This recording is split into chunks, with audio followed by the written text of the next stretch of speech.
नमस्कार दोस्तों, आपका स्वागत है हमारे YouTube channel teaching exam overload पे। साथियों, आज सीटेट पेपर 2 में साइंस के अंतर्गत हम लोग एनसीईआरटी क्लास 7 के चैप्टर नंबर 10 को पढ़ेंगे, जिसका नाम है वन हमारी जीवन रेखा।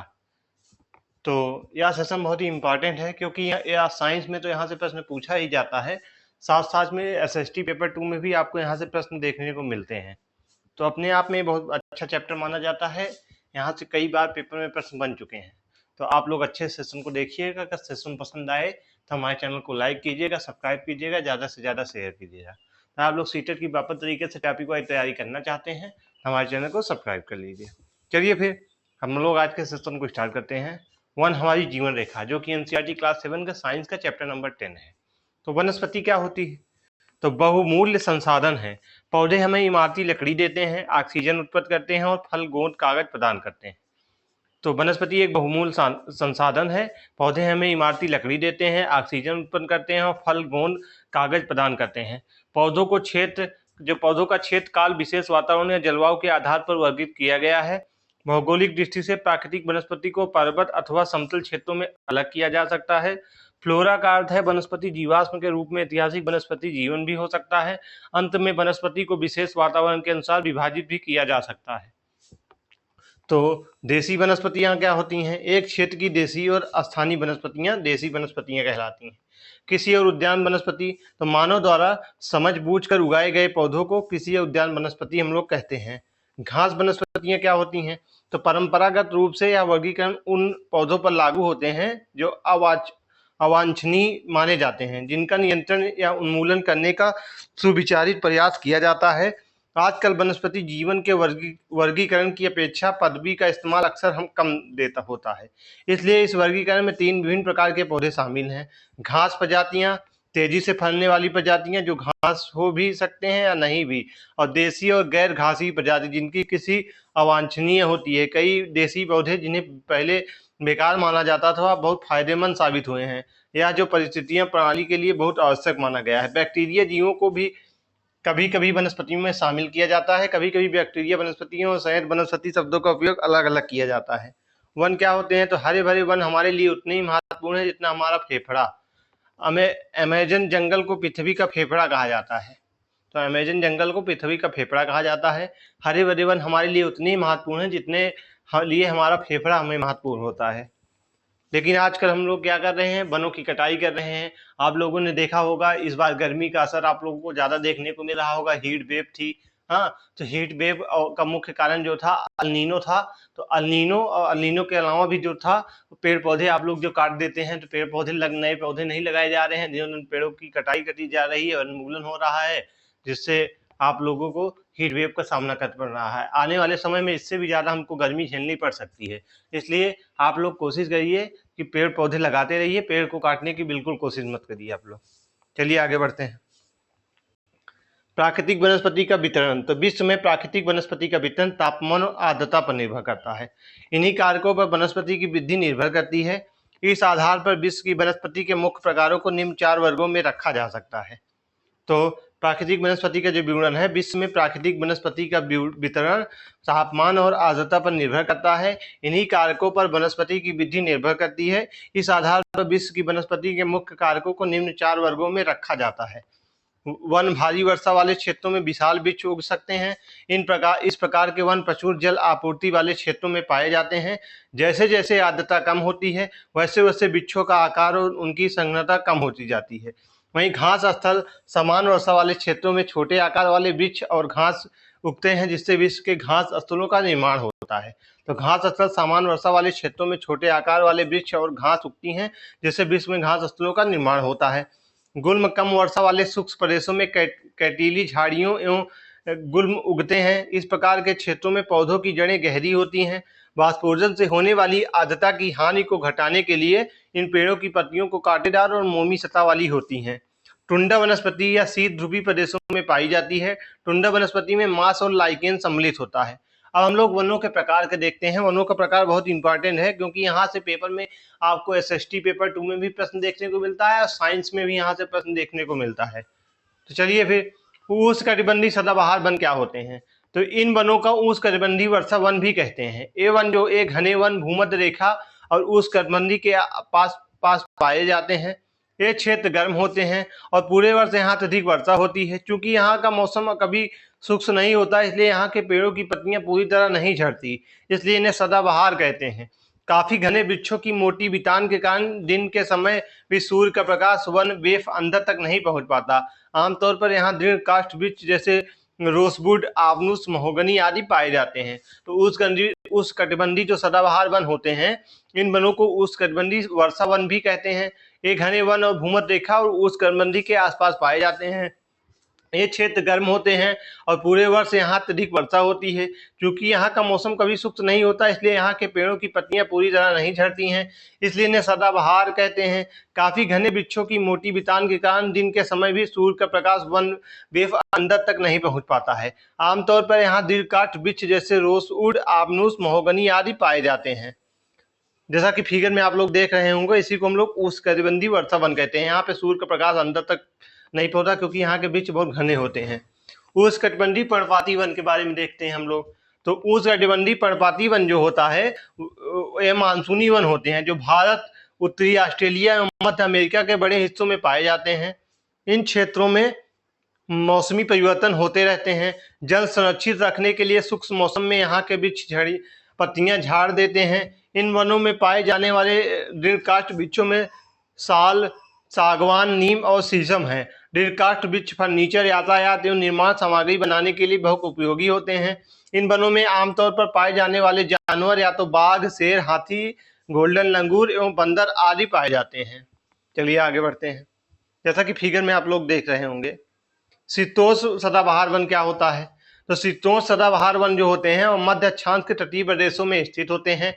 ये सामान्यतः महाद्वीपों के पूर्वी किनारों पर पाए जाते हैं, जैसे दक्षिण पूर्वी अमेरिका, दक्षिणी चीन और दक्षिणी पूर्वी ब्राजील। यहाँ बांज, चीड़ एवं यूकेलिप्टस जैसे दृढ़ एवं मुलायम दोनों प्रकार के पेड़ पाए जाते हैं। तो शीतोष्ण सदाबहार वन जो होते हैं मध्य अक्षांश के तटीय प्रदेशों में पाए जाते हैं। ये सामान्यतः महाद्वीप के पूर्वी किनारों पर पाए जाते हैं, जैसे दक्षिण पूर्वी अमेरिका, दक्षिण चीन और दक्षिण पूर्वी ब्राजील।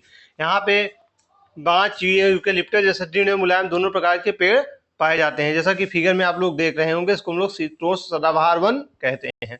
शीतोष्ण पर्णपाती वन क्या होता है। तो उच्च अक्षांश की ओर बढ़ने पर अधिक शीतोष्ण पर्णपाती वन मिलते हैं। ये उत्तर पूर्वी अमेरिका, चीन, न्यूजीलैंड, चिली व पश्चिमी यूरोप के तटीय प्रदेशों में पाए जाते हैं। तो शीतोष्ण पर्णपाती वन जो होते हैं या उच्च अक्षांश की ओर बढ़ने पर अधिक शीतोष्ण पर्णपाती वन मिलते हैं। ये उत्तर पूर्वी अमेरिका, चीन, न्यूजीलैंड, चिली व पश्चिमी यूरोप के तटीय प्रदेशों में पाए जाते हैं। ये अपनी पत्तियां शुष्क मौसम में झाड़ देते हैं। यहाँ पाए जाने वाले पेड़ बांज, ऐस, बीच आदि, हिरन, लोमड़ी, भेड़िए यहाँ के आम जानवर होते हैं। फीजन तथा मोनाल जैसे पक्षी भी यहाँ पाए जाते हैं। भूमध्य सागरीय वनस्पति। तो आप जान चुके हैं कि महाद्वीपों के पूर्व और उत्तर पूर्वी किनारों के अधिकांश भाग शीतोष्ण सदाबहार एवं पर्णपाती पेड़ों से ढके होते हैं। महाद्वीपों के पश्चिमी और दक्षिण पश्चिमी किनारे भिन्न होते हैं। यहाँ भूमध्य सागरीय वनस्पतियां पाई जाती हैं। यह अधिकतर यूरोप, अफ्रीका और एशिया के भूमध्य सागर के समीप वाले प्रदेशों में पाई जाती है, इसलिए इसका यह नाम पड़ा। यह वनस्पतियां भूमध्य सागर के बाहरी प्रदेश जैसे संयुक्त राज्य अमेरिका के कैलिफोर्निया, दक्षिण पश्चिम अफ्रीका, दक्षिण पश्चिम दक्षिण अमेरिका एवं दक्षिण पश्चिम ऑस्ट्रेलिया में भी पाए जाते हैं। इन प्रदेशों में गर्म, शुष्क, ग्रीष्म एवं वर्षा वाली मृदु शीत ऋतुएं होती हैं। इन क्षेत्रों में आमतौर पर संतरा, अंजीर, जैतून एवं अंगूर जैसे नींबू व सिट्रस के फल पैदा किए जाते हैं, क्योंकि लोगों ने अपनी इच्छा अनुसार कृषि करने के लिए यहाँ की प्राकृतिक वनस्पति को हटा दिया है। यहाँ वन्य जीवन कम है। चलिए आगे बढ़ते हैं। भूमध्य सागरीय वनस्पतियां, जैसा कि आप लोग फिगर में देख रहे होंगे। शंकुधारी वन क्या होते हैं। तो शंकुधारी वन जो होते हैं या उत्तरी गोलार्ध के उच्च अक्षांशों में 50 डिग्री से 70 डिग्री में भव्य शंकुधारी वन पाए जाते हैं। इन्हें टैगा भी कहते हैं। ये वन जो होते हैं अधिक ऊंचाइयों पर ही पाए जाते हैं। ये लंबे नरम काष्ठ वाले सदाबहार वृक्ष होते हैं। इन वृक्षों के काष्ठ का उपयोग माचिस एवं पैकिंग के लिए, बक्से बनाने के लिए भी किया जाता है। चीड़ जो होते हैं, देवदार आदि इन वनों के मुख्य पेड़ होते हैं। यहाँ सामान्यतः रजत, लोमड़ी, मिंक, ध्रुवी भालू जैसे जानवर पाए जाते हैं। तो उत्तरी गोलार्ध के उच्च अक्षांशों पे जो कि 50 डिग्री से 70 डिग्री में भव्य शंकुधारी वन पाए जाते हैं। इन्हें हम लोग टैगा भी कहते हैं। यह वन जो होते हैं अधिक ऊंचाइयों पर ही पाए जाते हैं। वहीं इनके लंबे नरम काष्ठ वाले सदाबहार वृक्ष होते हैं। इन वृक्षों को काष्ठ का उपयोग माचिस और पैकिंग के लिए, बक्से बनाने के लिए भी किया जाता है। यहाँ के जो वृक्ष होते हैं, मुख्य पेड़ होते हैं, वह चीड़ हो गया, देवदार आदि इन वनों का मुख्य पेड़ माना गया है। यहाँ सामान्यतः रजत, लोमड़ी, मिंक, ध्रुवी भालू जैसे जानवर पाए जाते हैं। जैसा कि फिगर में आप लोग देख रहे होंगे, शंकुधारी वन का चित्र है। चलिए आगे बढ़ते हैं। अब हम लोग हिमाच्छादित शंकुधारी वन क्या होता है। तो भारत सरकार ने सन 1992 में वन संरक्षण नीति लागू किया। तो भारत सरकार ने सन 1952 में वन संरक्षण नीति लागू किया। वन्य प्राणी अधिनियम सन 1972 में लागू किया गया।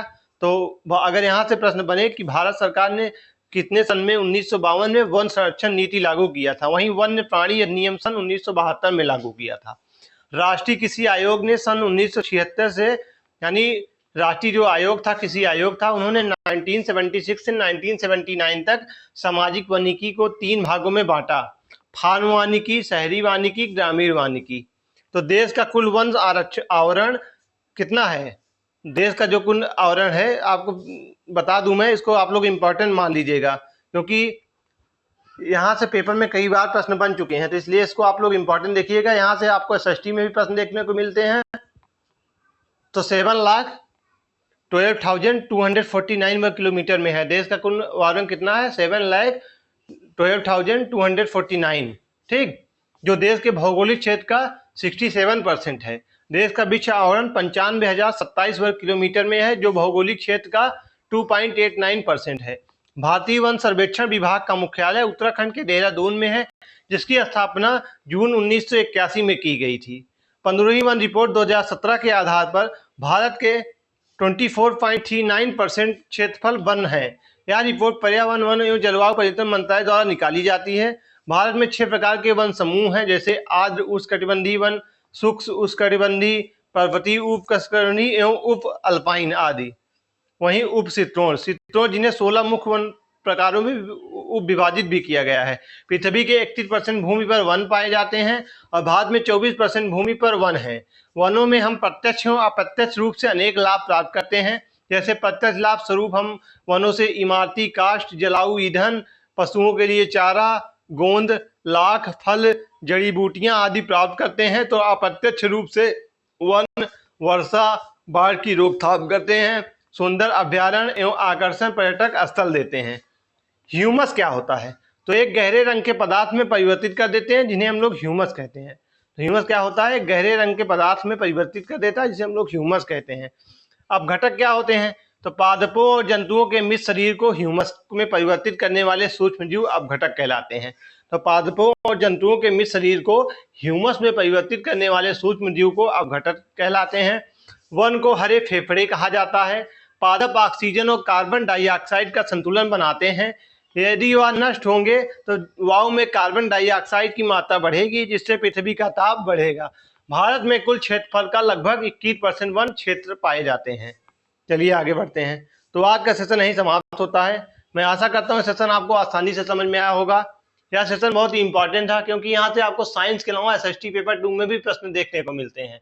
तो अगर आपको यह सेशन पसंद आया होगा तो हमारे चैनल को लाइक कीजिए, सब्सक्राइब कीजिए, ज़्यादा से ज़्यादा शेयर कीजिए। आपकी मैराथन क्लासेज जल्द भी प्रोवाइड कर दूंगा, यानी इसी मंथ के पहले मैं आपको 30 तारीख के पहले सारी मैराथन क्लासेज करवा दूंगा, और ऑनलाइन में जितने भी पेपर में प्रश्न पूछे गए हैं उनको भी करवा दूंगा। इतना आप लोग कर लेंगे तो 100% सीटेड आपका अच्छे नंबर से क्लियर होगा। चलिए फिर कल फिर मिलते हैं किसी नए सेशन के साथ। तब तक के लिए धन्यवाद। जय हिंद, वंदे मातरम।